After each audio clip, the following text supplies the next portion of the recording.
कैसे हो आप सब लोग दोस्तों। एंड पॉपुलर डिमांड आप सब लोगों ने कहा कि जॉय भाई अतर के वीडियोस कहाँ गए, तो आज एक बहुत ही खास, बहुत ही स्पेशल, बहुत ही यूनिक अतर का रिव्यू लेके आया हूँ आप सबके लिए, जिसका नाम है अल नुएम रूह ए कस्तूरी। ओके, बहुत ही बढ़िया हिरन का फोटो बना हुआ है यहाँ पे। नॉन अल्कोहलिक है, 6 ml है। आइए इसके डिटेल्स जानते हैं।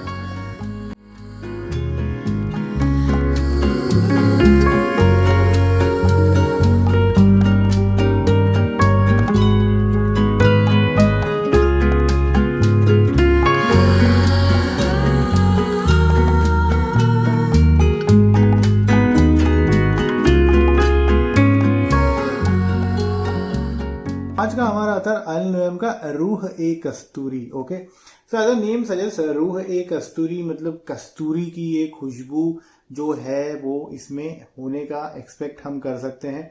और कस्तूरी का मतलब मस्क, मतलब थोड़ी सी खुशबू इसकी मस्की होगी, ये भी हम एक्सपेक्ट कर सकते हैं। ओके, 6 ml का ये बॉटल है इसका। इस तरह की कुछ पैकेजिंग है।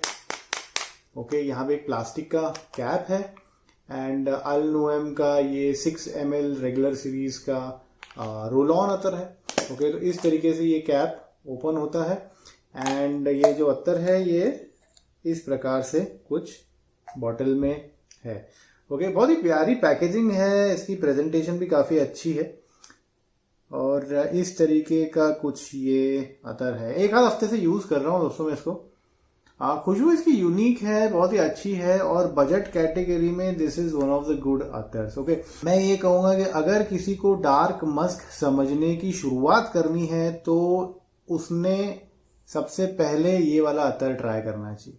This is attar where you should start your journey for exploring musk, मेरे को ये लगता है, because this is basic musk, this is budget category attar and this is budget category के हिसाब से जो इसका परफॉर्मेंस और जो इसकी खुशबू है वो काफी अच्छी है। खुशबू के बारे में बात कर लेते हैं तो दोस्तों मस्क अतर है ऑफ कोर्स, तो इसकी खुशबू मस्की होगी, कस्तूरी जैसी होगी। कस्तूरी जैसे मैंने आपको अपने पहले वाले वीडियो में बताया था, अगर आपने नहीं देखा तो जरूर देखें कि कस्तूरी कैसे प्राप्त की जाती है। हिरण की नाभि में से, हिरण में एक ग्लैंड होता है, ओके, मस्क नफा भी कहते हैं उसको, वहां से प्राप्त की जाती है। लेकिन आजकल तो पॉसिबल नहीं है कि उतनी ओरिजिनल कस्तूरी मिल पाए, बिकॉज काफी सारे रेगुलेशंस भी हो गए स्ट्रिक्ट एनिमल किलिंग के खिलाफ एंड उतने अब हिरण भी शायद बचे नहीं हैं। उनको कंजर्वेशन करने की कोशिश की जा रही है बट उतने हिरण अब शायद बचे नहीं है कि उतनी कस्तूरियां एक्सट्रैक्ट हो पाए। सो अब मैक्सिमम जो अवेलेबल होते हैं वो सिंथेटिक ही होते हैं। अगर कोई नेचुरल या ओरिजिनल अवेलेबल होगा भी तो वो बहुत एग्जॉर्बिटेंटली प्राइस्ड होगा, दिस इज फॉर श्योर। अच्छा, इसके बारे में अगर हम बात कर रहे हैं तो हमें ये डेफिनेटली समझना पड़ेगा कि मस्क के क्या टाइप्स होते हैं। तो वाइट मस्क होता है, ग्रीन मस्क होता है, डार्क मस्क होता है, ओके, ब्लैक मस्क होता है, उसके बाद में और मस्क अल रिजाली होता है, मस्क तहारा होता है और बहुत मस्क गजल होता है। बहुत प्रकार के मस्क होते हैं।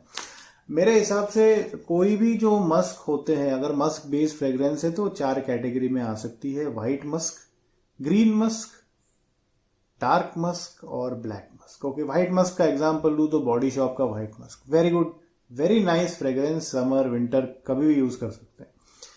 अगर मैं आपको ग्रीन मस्क का एग्जांपल दूं तो एरोकेम का ग्रीन मस्क आता है, या फिर जोवान का एक ट्रॉपिकल मस्क या ट्रॉपिकल नाम से कुछ एक सेंट आता है, that is also very popular green musky fragrance. Okay, अगर मैं आपको ब्लैक मस्क का एग्जांपल दूं तो ब्लैक मस्क में मेरे हिसाब से मैंने जो अभी तक एक्सपीरियंस किया है, हसन ऊद का मस्क हसन जो है, that I will consider as a very good fragrance which has black musk. बहुत बढ़िया ब्लैक मस्क का उसमें। ब्लैक मस्क दोस्तों इतना ब्लैक इन द सेंस वो कैसा, थोड़ा सा साइवेटी टोन्स पे चले जाता है, थोड़ा मस्क से थोड़ा सा डिटूर लेके थोड़ा साइवेटी, थोड़ा और ब्लैकिश डार्किश वो होता है। बट जो मस्क आज हम कंसिडर कर रहे हैं that is your brown Musk और डार्क मस्क, और उस कैटेगरी में आएगा ये रूह ए कस्तूरी फ्रॉम अल नुएम, मुझे पर्सनली ऐसा लगता है। अच्छा दोस्तों, एक और चीज बता दूं कि इसमें कोई टॉप नोट, मिडिल नोट या बेस नोट ऐसा कुछ नहीं है। ओके, सो मुझे जो एक्सपीरियंस मिला वो मैं शेयर करता हूँ कि शुरुआत से लेके एंड तक एक ही नोट, एक ही fragrance, very stable and very static वही महसूस होता है। शुरुआत में काफी स्ट्रांग महसूस होता है, वो काफी ज्यादा अप टू द एक्सटेंड कि अगर बहुत ज़्यादा आपने लगा लिया तो थोड़ा आपको पंजेंट भी लग सकता है। ओके, बट मैं यही सजेस्ट करूंगा थोड़ा कम ही लगाएं शुरुआत में। आप खुद ऑब्जर्व करें आपको आपके लिए कितना ज़रूरी है, कितना आपको जो है वो सुगंधित लग रहा है, उसके हिसाब से आप यूज़ करें। बट या एक ही इसमें फ्लैट मस्की एक्सपीरियंस मुझे मिला एंड शुरुआत में थोड़ा स्ट्रॉन्ग, बाद में धीरे धीरे धीरे धीरे करके थोड़ा सा उसकी स्ट्रेंथ कम होती गई, बट फ्रेग्रेंस वही थी शुरुआत से लेके एंड तक। तो काफ़ी सारे ऐसे मस्क बेस्ड फ्रेग्रेंस होते हैं, मतलब कुछ ऐसे लेयर्ड परफ्यूम्स होते हैं जिसमें musk as a base note भी यूज किया जाता है।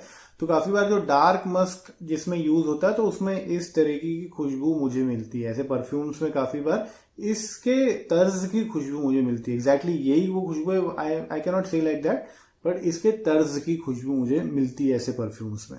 ओके, सो अभी तक जो हमने डिस्कस किया कि भाई इसकी खुशबू कैसी है, dark brownish musky. Okay, musky and musky in the sense थोड़ा स्ट्रेंथ इसमें ज़्यादा फील होती है, मतलब स्ट्रॉन्ग पोटेंट खुशबू इसमें फील होती है। बट उसके साथ ही साथ में दोस्तों इसमें एक यूनिक बात ये भी है कि इसमें स्वीटनेस एक महसूस होती है, एक मिठास महसूस होती है, लेकिन उसके साथ साथ में इसमें कुछ रफ एलिमेंट्स भी हैं। वही इसकी खास बात है। वो आप बोलोगे जॉय भाई यार स्वीटनेस भी है, रफनेस भी है, ये कैसी बात है? तो यार फिर you can go ahead and try this and फिर आप खुद एक्सपीरियंस करो, फिर आपको समझ में आएगा कि what is roughness and sweetness together. But yes, वो फील होता है।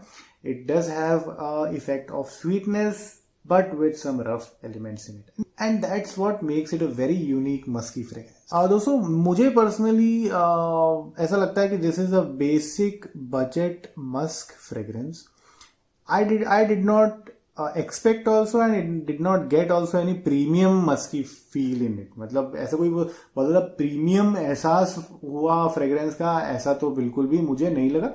This is a basic budget musk fragrance. जैसा मैंने आपको बताया, if someone wants to start understanding brown और डार्क मस्क, देन मेरे हिसाब से this should be the first attar which you should test और विच यू शुड एक्सपीरियंस. तो some basic perfumery questions. Longevity, कितने टाइम में चलता है, कितना लॉन्ग लास्टिंग है? तो 4 से 5 घंटे स्किन पे ये टिका था. उसके बाद धीरे धीरे धीरे इसका इफेक्ट कम होते गया और दूसरे दिन तक जो है वो स्किन पे मुझे trace kind of musk fragrance मिल रहा था. कपड़ों पे जो है दोस्तों वो इससे भी ज्यादा टिकेगा. मुझे ऐसा लगता है कि 24 घंटे जो है वो इसकी खुशबू बरकरार रहेगी. बरकरार इन द सेंस की शुरुआत में स्ट्रांग रहेगी, धीरे धीरे कम होती जाएगी.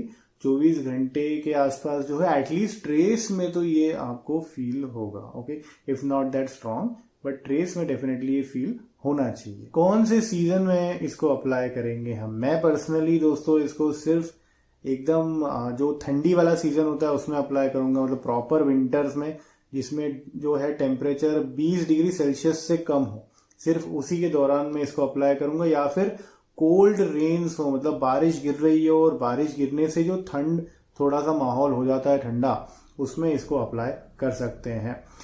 इसको दिन में अप्लाई कर सकते हैं, रात को तो रात में तो डेफिनेटली कर सकते हैं, ऐसी ठंडी सर्दी रातों में डेफिनेटली कर सकते हैं.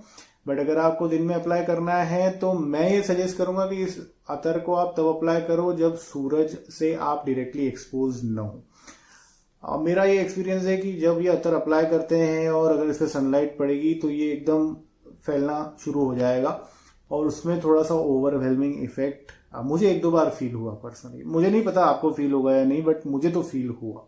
ओके, सो मैं मेरे पर्सनल एक्सपीरियंस में कह सकता हूँ कि इसको आप डार्क कम टेम्परेचर्स के ठंड सर्द वाले जो सीजन है या एनवायरनमेंट है उसमें आप इसको अप्लाई करें तो बहुत अच्छा मजा आएगा आपको. अच्छा, एक चीज है दोस्तों कि इसको अगर आप अप्लाई करोगे डायरेक्टली स्किन पे तो ये कुछ इस तरीके का जो है वो कलर है इसका. ओके, अगर मैं बताने की कोशिश करूं आपको एक पेपर पे, तो पेपर पे इसका कुछ इस तरीके का ब्राउनिश कलर है. ओके, स्किन पे ऐसा है और पेपर पे ऐसा है. तो ये make sure that you apply in sides of your collar और places which are not visibly expose. Okay, क्योंकि ये थोड़ा सा कलर है इसमें.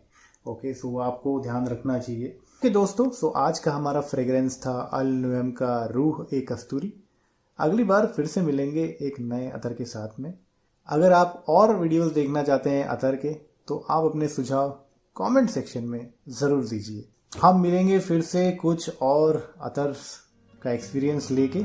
तब तक के लिए कीप स्मेलिंग गुड, बाय, नमस्कार और अपना ख्याल रखिए।